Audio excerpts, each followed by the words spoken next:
Hey y'all, I wanted to go through some tips and tricks for CTA chest, specifically for pediatric patients, but we're going to review adults first because I feel like adults are easier to understand. So normally with CTA chest adults, so this is an angio study. Angio, you're going really fast and you're triggering off of the aorta. So if you have like your aortic branches, right, your candy cane, right? You go around, and then this is where you want to slice through your S and V. So you're going to have the ascending and the descending. So you have your ascending and descending, and you're going to trigger off either the ascending or descending. And normally this is an auto trigger, and it's around like 80 to maybe 150 Hounsfield. And that depends on how fast or slow your scanner is. So auto trigger is easy because then it's a big space, you just trigger it off there, but you can also turn your auto trigger off and then manually watch it and go on your own. So that's typically a CTA chest. You're looking for the arterial phase of the whole arch of the aorta. Okay. So with that being said, for the CTA, you normally go at like 4 or 5. Give the whole contrast. This is a test injection. You want to make sure that that number matches. So if you're pushing that through, you know that your IV is working for that one. Okay. So when you have adult patient, geriatric patients, old fragile patients, you can go a little lower because they don't require that much. If you have a heavier set patient, you can even go in at 5.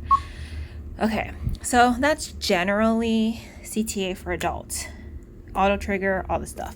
For pediatric is a different story. A great tip for you to have is think of the number 25 seconds. So there's 2 ways that you can run this. First and foremost, for pediatric, turn your auto trigger off. Never do auto trigger for CTHS for pediatrics. So pediatric can be from like 0 days to, I don't know, kids who are like, okay, so maybe 0 days to 10 years old. Because the anatomy is still growing, you can't see it sometimes. So let's just average this out to 10 years of age to shoot for 25 seconds. And there's 2 ways to do this. The first way is, so let's say you have a couple days old, you have 5 kilograms of patient. So let's say that they're going to have 10 cc's of contrast. This is going to go in fast. You're never going to push it in at 4.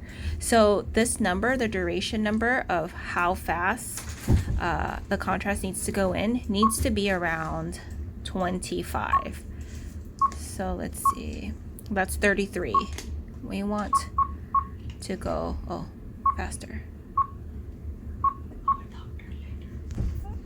So you want this to shoot around, what did I do? I didn't do that right. Okay, 25 seconds is where you want to be. So if you know that you're giving 10 cc's of contrast, you want this duration number to be around 25 seconds. So that means you're going to change that to 4, but you're not going to give that much saline. This is just a test bolus to make sure your IV is working, there's no infiltration, and the IV will tolerate it. So this will be 24 gauge is fine. If you want to do your pressure limit lower, you should. I think that'll stay 100 psi or maybe 50, but anyhow, and you don't need to give that much for there either. So the duration is this. So you can give bolus, the test bolus, do your injection. You're not auto triggering. You don't need your SNV. You can turn all that off, delete all of that. It's just you're gonna wait. So you scan your scout, your AP, your lateral, or just your AP, and then you just give this, and then you make sure you're about to start your CTA.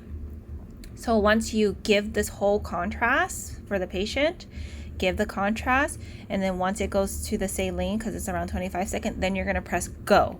So there's no auto triggering, there's no looking for any Hounsfield, no nothing. Just turn all that off. No scouts, no pre-monitoring, nothing. You just give the whole contrast and scan. With anatomy for children, pediatrics, it's normally all lit up between 24 seconds. So if you're going to shoot around 25 seconds, then you're good. So let's say you have to give 30. That's too long. You want to, again, shoot for 25 seconds. So what's 1.1? And remember,